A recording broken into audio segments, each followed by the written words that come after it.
So we just finished up our fourth stop on the Bassmaster EQs. This one was on the Tennessee River in Alabama, Wheeler Lake, Decatur, Alabama. We were pretty much faced with a lot of warm weather, low currents as far as them not generating a lot of current on Wheeler Lake. So it was somewhat challenging conditions. The Decatur Flats area it definitely is all seems to always be the biggest player, and it was in this tournament. I spent a lot of my practice time there. It does fish fairly small. There's certain areas where they group up pretty good, and other areas you got to pick at them, catch one here, catch one there, kind of like that. I really tried to focus on those areas where I could pick one here, pick one there. But it seemed like a lot of those good areas that held a lot of fish churned out some of the bigger bags that we saw. My primary focus was on the Decatur Flats, but I also found a really good smallmouth spot. It was just down lake a little ways, past both power lines as you're heading down towards the dam. I found an area that had a lot of smallmouth on it, which I love smallmouth, so I definitely kept that one in the back pocket. I saved it for the second day. The first day I was a very late boat number. Wasn't able to really get on any of that morning stuff that I really wanted to, but it didn't seem to be as good as it was the day before for whatever reason. I think that the conditions changed, and that shad spawn was kind of at the end of its cycle there at Wheeler, but some guys were able to capitalize on it pretty early. I did not catch a fish doing that the first day. I got in on a little area. I was able to carve out a little spot, where there'd been some shad activity and some fish busting them, but was not able to catch one before that sun came up because I didn't, I was a late boat, so we just weren't able to get on that. But I bounced around a little bit, and I finally settled in on a couple spots, ledge fishing that I had. Got some bites on with my buddy Mark. He practiced with me. But we found a couple places, but you could never usually get more than a couple bites off of it. I ended up being very fortunate. I caught a few off of a key ledge spot the first day. I had to switch it up. I did catch one dragging a little finesse jig, green pumpkin, orange, just a real subtle little worm trailer, just so I didn't have a lot of flap on it, and just really slow dragging that. I caught my first keeper. And then I had to adjust, and this is really the bait that I didn't think was going to be a huge factor for me, but it ended up being a really big factor. It was a Dredger 14.5. That's the Lone Ranger. I was throwing it on a 12-pound Gamma, a 5.4-to-1 reel. This is a winch, and like a 7.6 moderate fast rod.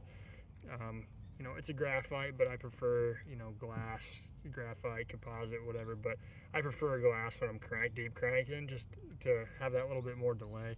Especially with a largemouth, it lets them eat it a little bit more, and you don't have to worry about, like with a smallmouth, I prefer graphite just because it's a little bit less limber, and those hooks will stick in a little bit better. It's hard for them to throw with the graphite, so this one is a graphite, but I usually do prefer, a glass for deep cranking. But I was able to make them react.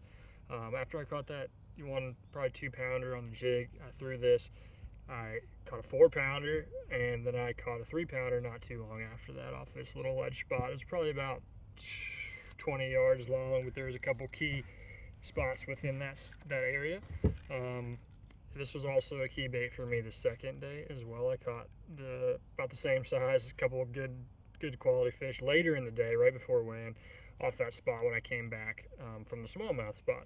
But I ended up going on the flat, and I caught some fish on this little baby, which I thought would catch me some big ones. It's a Lucky Craft. It's a BDS 4, so it's like a 4.0 size, big square bill. It dives about 5-6 feet. Gets down there, where you want it to on the flats. A lot of that shallow stuff on the flats was about, 3 to 5, 5, 6, 7, like somewhere in that range. I'd say that's where most of the fish are being caught on the flats. And, when I get a little deeper, I'd catch them on that dredger. But I also caught some, on my active target, I'd see them around a stump or something like that, and I'd just pitch a plastic, whatever I had. just a little Texas rig to them, and usually catch them that way too. But didn't catch a lot of big ones using this, which was surprising because in practice, right when I picked it up, I caught one probably 3.5, a good one, good fish out there. So I was like, okay, maybe this is just the way to get some bigger bites, make them react. And it never really materialized too much, but I did throw it and catch fish on it. I just had to adjust as the day went on. I did flip around like a plastic. I was throwing a tube around some. Threw a shaky head a little bit too. But the primary thing, I was getting them to react. I think those fish are so pressured, you had to either make them react, with something like a chatterbait, just hit them in the head with it as you're reeling it by, or hit them with the crankbait and bang it off some cover or something like that to make those fish react. My smallmouth, I was just flipping on rock and bluffs and stuff like that. I had a couple stretches where I caught some good ones, and little current sweeps too. Current around those edges with some grass and current. I caught some largemouth doing that. I caught, I won about 3 pounds the first day, just pitching in some of that offshore grass, watching on active target, and did catch a good one that way. But I tried to keep it simple. I tried to stay in that Decatur Flats area, other than that one smallmouth spot that I did catch one over 3 pounds of smallmouth the second day, and quite a few non-keepers. They got to be 15 inches for the smallmouths at Wheeler, and the largemouths and the spots. I believe they only have to be 12. Not much, but the smallmouths are hard to catch a keeper there. That's all I'll say. But you definitely want to catch a keeper smallmouth because it's going to be a pretty decent one. I weighed in one the first day.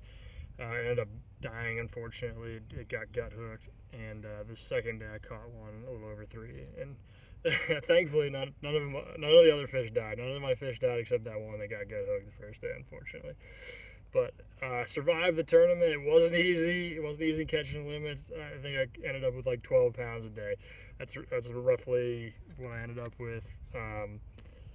Definitely not a bomb, not a great tournament, but definitely a surviving the points, tournament. I think I finished 84th maybe. I moved up after the first day. I caught a little bit less weight the second day even too. So it was one of those really tough tournaments. The second day was much tougher, but we just grinded it out, and we're not even halfway through the season yet. We're in 48th place in the points, and I'm very hopeful that we can, hopefully keep climbing. The surviving is good, but we need to start hitting some good tournaments here, and I think a couple top 10s and some other good, solid tournaments would definitely, put us where we need to be to finish the season. We still have, 5 tournaments left. It's going to be tournament number 5 here this coming week, so we're going to leave for that at Eufaula Lake, Oklahoma, and hopefully we can keep surviving, but taking up just another notch. We've been fairly consistent. We had a little bit of a hiccup at Toledo Bend where I stopped the bleeding after the first day when I made a blunder there, but other than that, that has to be the worst tournament I have this season at Toledo Bend, and just consistently get better, and I think we can get to where we need to go. But these guys are catching them good as expected, and I love the competition. I mean, you got to fish against the best competition to get better yourself, and I enjoy that aspect of it, and it just pushes you. You're doing well, but then that you got to take it up another notch. So hopefully we can get a little bit a little bit better each tournament for the rest of the season, and hopefully we can go have some fun out at Lake Eufaula. But thanks to everybody that's been following along, and we're going to keep grinding and just continue to have faith, and whatever's going to happen is going to happen, but keep working and have fun doing it. Thanks, guys.